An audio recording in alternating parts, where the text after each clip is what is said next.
So Swimming in the Dark is a new novel by Paddy Richardson. She's a New Zealand writer who lives in Dunedin, and she's written a number of crime novels, which I have not read, but would have been recommended to me. A lot of people have commented on how good her crime writing is. This is much more than just a crime novel. It's a complex novel with very strong women characters. It has crime in it. It's set in Alexandra, a small South Island town, and she captures it beautifully. So right at the beginning you have Serena, the 15-year-old schoolgirl, walking home in the freezing cold, and the ground underneath her is icy and it's dangerous, and she slips, freezing cold. She also later in the book captures the warm golden glow of central Otago. So her sense of place is very strong, and of the small town of Alexandra is very strong. Serena is 15 and walking home. When she slips over, a man who's walking his dog helps her up. A week later, he drives past in his car and offers her a ride on her way home. And this starts happening regularly. He is a very strong authority figure in the town, highly respected. No people in the town would ever question his behaviour. He is very highly thought of. He has a lot of authority.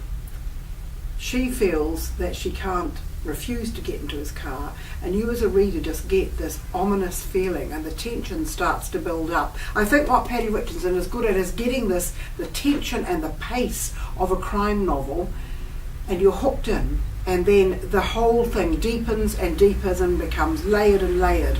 There's one school teacher, she's come from the wrong side of the law, really, her family, this girl.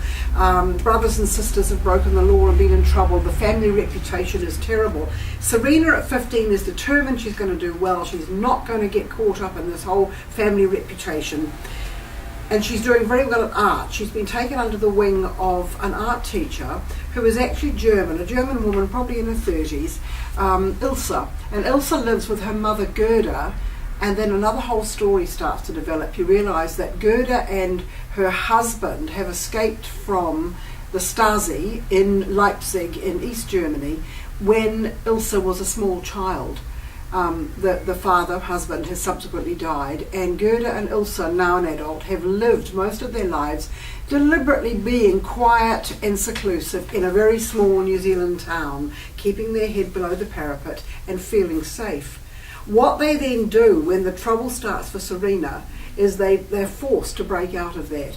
Ilse risks losing her job, and Gerda, an older woman who has been absolutely terrorised by the Stasi, does something incredibly courageous. I'm going to be very careful not to give too much away about the plot, just that these women, their lives are transformed by how they deal with this difficult situation. It's very feminist, they're strong women, and I absolutely recommend this novel.